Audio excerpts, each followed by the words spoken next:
Hi, welcome, always. And thank you for continuing on this journey. Whether you do so weekly or from time to time, just dropping in, your presence and your responses hearten and uplift me. As the pace of events in our world never seem to slow or to subside in intensity, I know that I continue to derive strength and comfort from our weekly sessions together. They provide a mini refresh, restore, and recharge. As we reflect again on the fragility and unpredictability of our lives, as so tragically demonstrated in Florida this week, I would share with you an incident that happened to me this past weekend that made real what I consider a miracle. Let me explain. I was out walking on Shabbat afternoon and saw a bit in the distance a gentleman crossing the street towards me. I wasn't particularly focusing on who he was, except to notice that he was using a cane and had a somewhat labored gait when he called out my name. As I approached him, he pulled off his baseball cap and identified himself. I was absolutely thrilled to see him and didn't immediately recognize him. You'll understand why. This is a person who was diagnosed with a rare and serious form of cancer a few years ago. I had spoken with him during the pandemic, but did not realize how well he was doing. Not only was he out walking, he was coming from a fitness center workout at which he had been dropped off and was now walking the 4.5 or so miles home. I was absolutely stunned and thrilled to see him. And the effects of treatment have altered his appearance somewhat, although once I realized who it was, I knew I could see exactly who he was. We started to chat, and not wanting to delay him, I reversed course and walked with him. I learned that he had worked remotely throughout the pandemic and had recently returned to work in person. I was delighted and inspired by seeing him. The entire interlude made me feel hopeful and optimistic. There are times when we can feel so burdened and discouraged, and then in an instant, we are reminded of the courage, resilience, and sheer strength of the human spirit. One of the great Hasidic teachers of our tradition, Rabbi Nachman of Bratslav, who himself suffered from depression his whole life, taught the following. A fundamental principle in life is that you should always try to keep happy and steer well away from depression. When you start looking deep inside yourself, you may think you have no good in you at all. You may feel you are full of evil, and the negative voice inside you tries to make you depressed. Search until you find some little good in you. The good you find inside will give you new life and bring joy to your soul. It is a remarkable statement from a person who was known to be prone to bouts of depression. Ultimately, he speaks to his own experience clearly, but ultimately he speaks to the strength of the human spirit as the source of our comfort and healing. So let us pause for a moment to consider this remarkable spirit we have been given and its miraculous potential. Let's take our meditative places, poses, postures, again, attentively but at ease. I guess that's an oxymoron, but we try every week. Feet firmly planted on the ground, hands unclenched in our laps, on the arms of our chairs, wherever we are comfortable. Let us let go of all those holdings, all those clenchings, all those tensions that our body is so fond of and so accustomed to. We can unclench our jaws, our shoulders, our backs, our stomachs, even our feet and our toes. Our toes tend to clench the ground on which we walk or stand or sit. And let us take that first deep, comforting, healing breath. And make it a good, big, luxurious breath.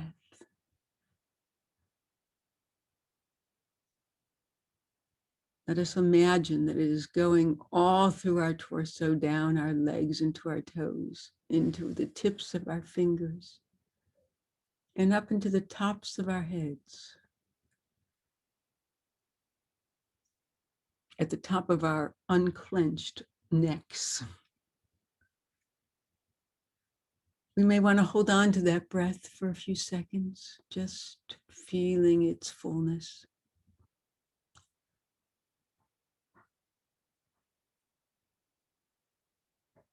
And then let it go. Either with a swoosh, with a slow and easy release. And then to pause at the end, without immediately taking in the next breath. Just feeling the after effects of that wonderful breath that we just experienced. We breathe in again and realize that the simple act of breathing reminds us of the miraculous functioning of our bodies. I'm so sorry. This is not to deny the destructive potential of the human spirit, but we are so often reminded of the ways in which we fail that it is helpful, as Rabbi Nachman urges us, to focus on the good in us, in other human beings, and the miracles of life that afford us glimpses of what our lives and what our world could be. We breathe in. We breathe in the miracle of breathing.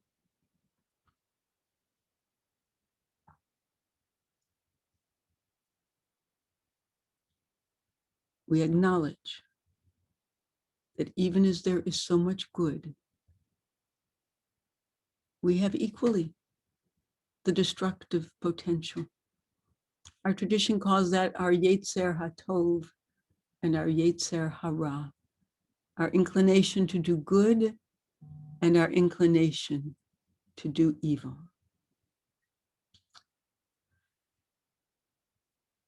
And we are instructed over and over, of course, to choose the good.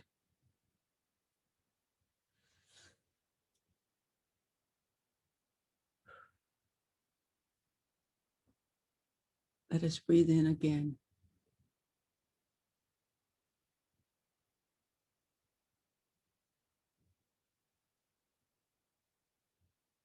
And breathe out.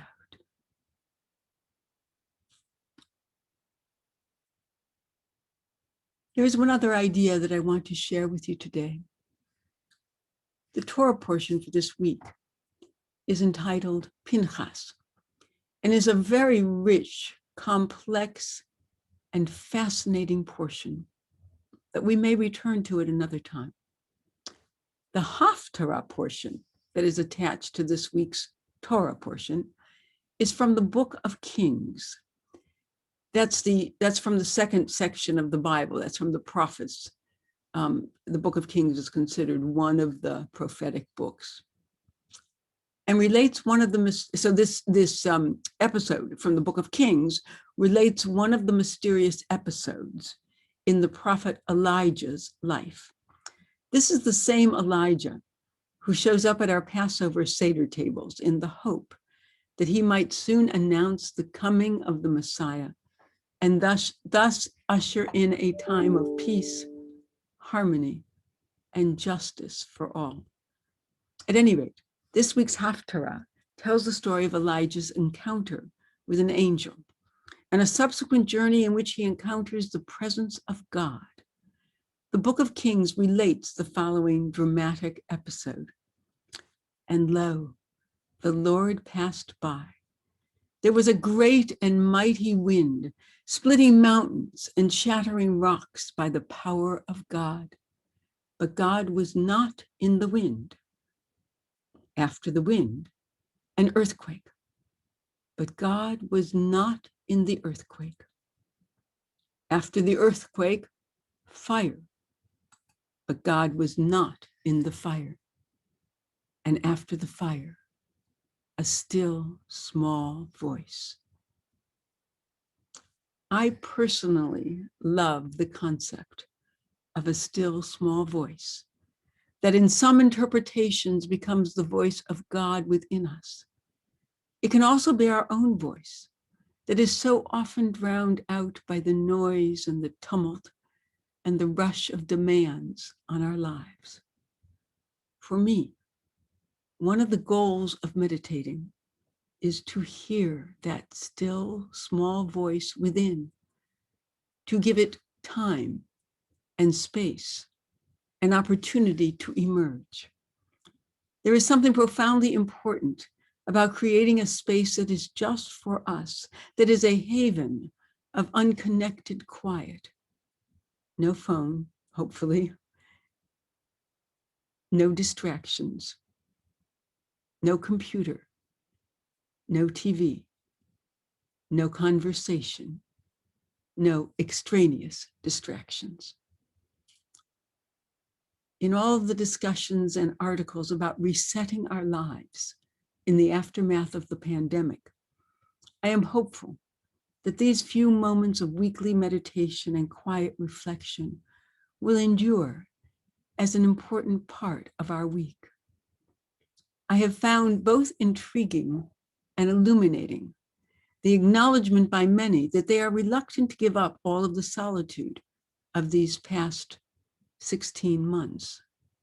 Some have found both contentment and comfort in moments of quiet and being alone they never knew before. Some have declared forthrightly that they will not return to the same level of social engagement and frantic interaction. It seems that we all need that still small voice and the introspection it affords us.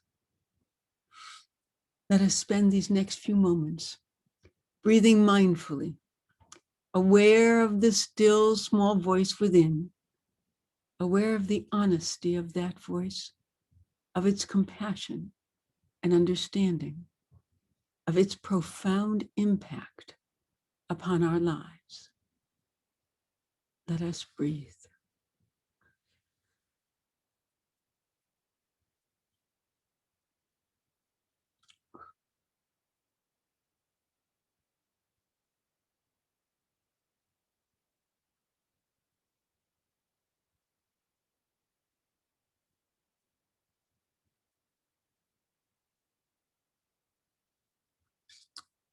There will be many thoughts that will come through your mind that will take you away from the simple act of breathing in and breathing out and allowing your inner truth to surface, to emerge.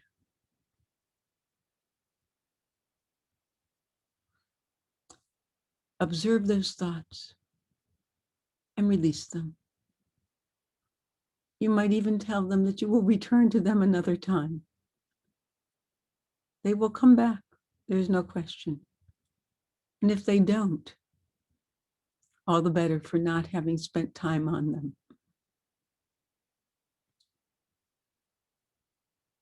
We just want to be right here, right now, in this moment, with our inner voices unbound.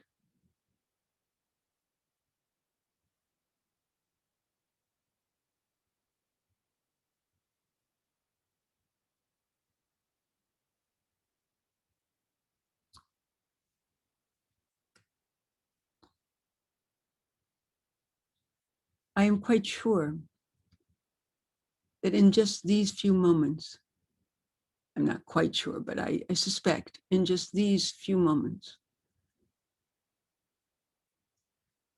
the still small voice may not surface.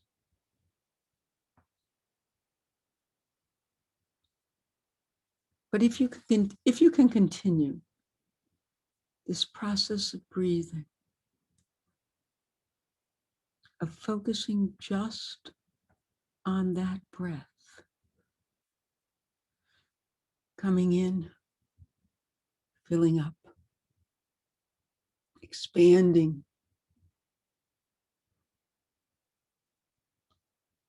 your insides, and the letting go. And if you can stay with it,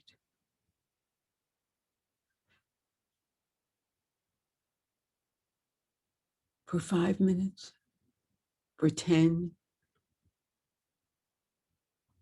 even 15, you may find that things begin to arise.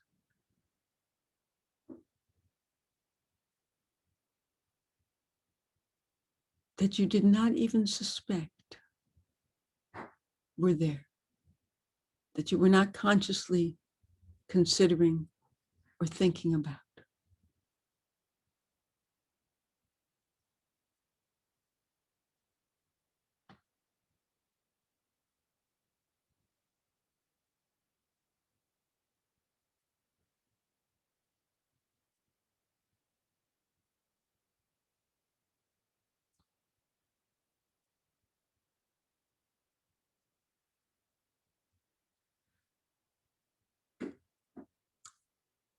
As we conclude, I would share with you that Rabbi Nachman of Bratslav spoke of a still small voice within him. He said that he could stand in a great throng of people and still cry out in this still small voice from one end of the world to the other. And none of the people about would hear anything at all. He wrote this beautiful prayer about finding his sanctuary within. It is entitled, The Way Home. Center of all existence, help me find the way to that sacred sanctuary within myself, to that precious center of my existence.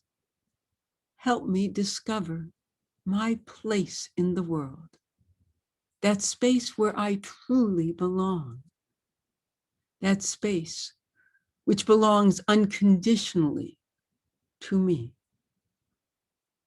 Dear God, I've wandered for so long.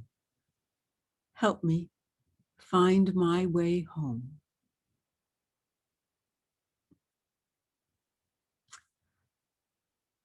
I wish you a good week, a week of listening internally, a week of finding your way home. I look forward to meeting again next time. God bless.